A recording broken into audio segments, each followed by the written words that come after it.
Alright, hello and welcome to another unboxing video here. This arrived yesterday. It is the Fall of Saigon from GMt Games. It's an expansion to Fire in the Lake, the coin game. It's my favorite coin game. It's a bit of a heavier one, but I do like the theme. I was a kid in the 80s and the Vietnam War was still pretty fresh in everybody's mind, and so anyway, let's get in and take a look at this. Neat little box cover here. It's designed by Mark Herman and Volko Runke, two legendary war game designers. And I'll just turn over. We can take a look here at the back. And you guys can see that there. I'll just shift it up a little bit. It's got just a list of the contents. We have, about 100 new cards, over 100 cards, some wooden pieces, player aids, etc. This is a game that can be played solo. They also have another expansion that updates the solo system. It's a more of a card system. I have it, but haven't used it yet. So let's open it up and take a look at what's in here. I was surprised this was a full boxed expansion. I was expecting it to be a bagged expansion, sort of like with the expansions for Labyrinth. So a full boxed expansion is kind of cool here. And let's take a look. Let's pop it open. So, right, here we go. Rulebook, playbook, off the start. It is about 35 and 36 pages. So we have a little bit about backstory and history. Some new markers here, probably updating the victory rules. Standard coin, rule book layout, explaining a little bit of an example of play here, turn 3, turn 4, which is great with them, how they, GMT puts in good playbooks to help you figure out the game as well. Some tips, history of the cards, which is also quite cool. And then we have a non-player rule book. So if you're going to be playing solo or whatnot, it's about 20 pages. So let's take a look, quick peek inside, a little bit about the terms, about the cards, how they would work, priority system. So there we go. Then the rule book, which is the shortest. It's only about 12 pages long. That's actually quite good. A few rules, which is always nice. So inside, a little bit about the pieces. So we've got some armor that's been added to the game, which is interesting. And an initiative track. So it looks like it's added quite a bit of interesting things to the expansion here. A little peace talk section, that's quite neat. And that's about it. And set up scenarios. So, pretty cool. And then we'll get into our tokens and chits and pieces. So it is one page from this right here. This one popped out. It is solid, thick cardboard, good quality of what you would expect from GMT. Give it a tap there. And it is US posture.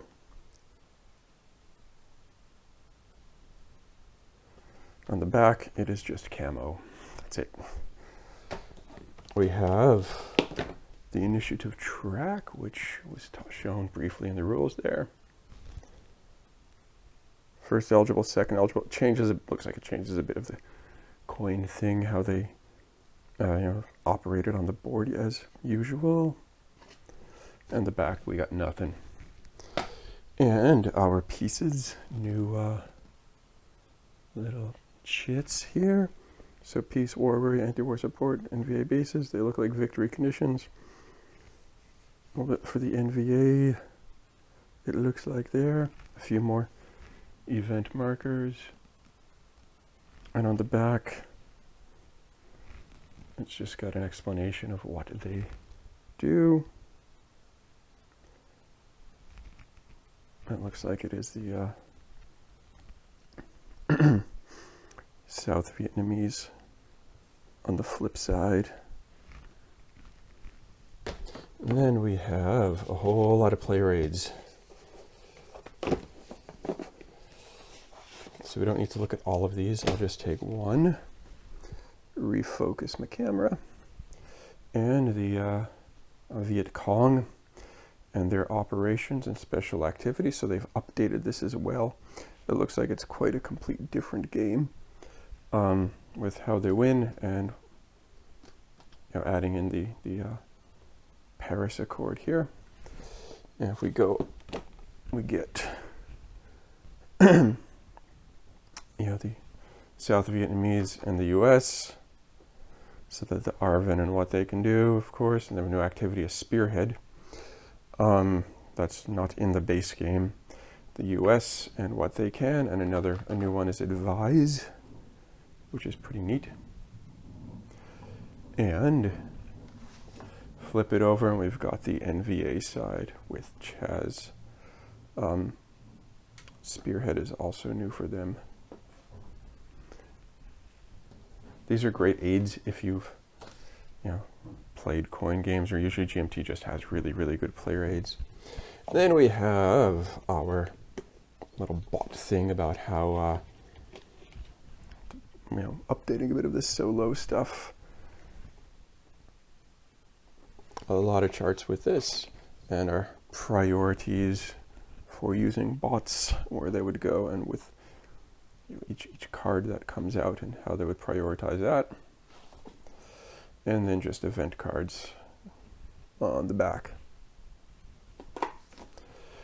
And then we have, I'll just grab this one first. It is an extended non-player aid card. So with the events, how they are used and whatnot, it's kind of the same as the other aid, more or less. And on the back again, event cards. And there are another one, non-player coup round instructions.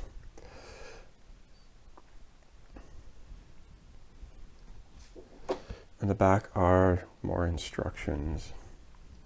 It seems like it's a lot, but this is pretty useful for these games. And then more of this. And then Paris Peace player aids. Oops, let me get this a bit better so you can see it. All right, here we go. That's better. So with, the Paris Peace Talks and how they are included in the game, a little player aid to help simplify that and make it flow better, etc. And on the back is the extended scenario. Coup rounds are basically the scoring rounds to see if anybody has won, if you've never done any of the coin games before.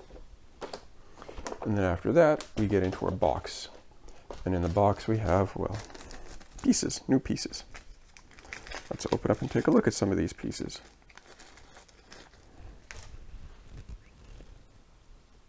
Let's go here.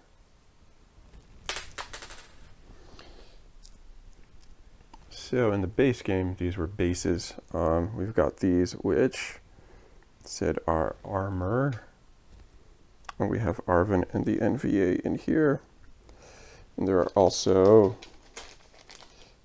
if I go in here, a few more. Looks like Arvin guerrilla pieces, special forces. So in the game, coin games, when you're playing, some of your troops are these cylinders. This means they're hidden. You flip them over, they're exposed, or they had been activated, and you got to hide them again because they're vulnerable to being taken out.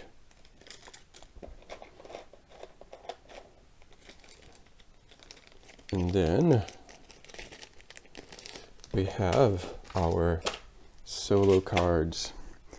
So these are for using the bot and playing solo. Let me rip this open. Might need to use my teeth for it, so forgive me with that, please. There we go. These are tarot sized. If you are a sleever like myself. And here we are. So USA, USAA. So these are the US cards. It explains what action they're going to be doing, following the sequence.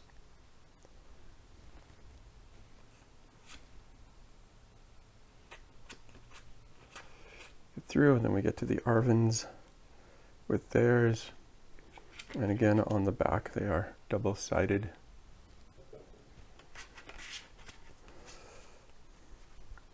Then the NVA. These are great solid cards.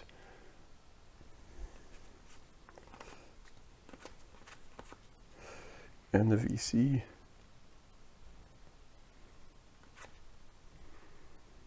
So for their solo rules, and then we have this last one, which is a US retreat. US in retreat, what happens, and then on the back, the other parts of that card, which you'd have to read the solo rules to like really, understand the full effect of it. And then a whole lot of cards. This is quite a full deck. I think they said it was like 72. So we'll take a look at these. These are going to be standard, good quality GMT cards. I'm expecting they do not skimp on production quality. They've gotten quite good at this. So we have a new coup card, Watergate. So this is, a scoring card. On the back, it's the logo. Another coup card, Nixon resigning. Saigon stands alone. And then special event cards, which you can use like once per game. You can pull this out if the conditions are met.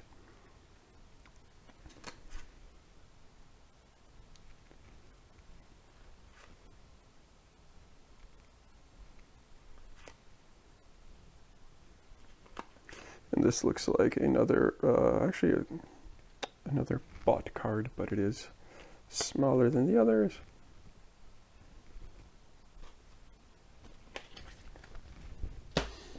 And then we have our event cards. There are quite a few of these, so I'll just give a quick peek at some of them. So with a coin game, usually the cards would come up face up, and eligible players could use that card in this order: the US, the NVA, Arvin, or the VC. And they could do like the event or take another like limited action or something based on the flow of the game, and once you take your turn, you're out.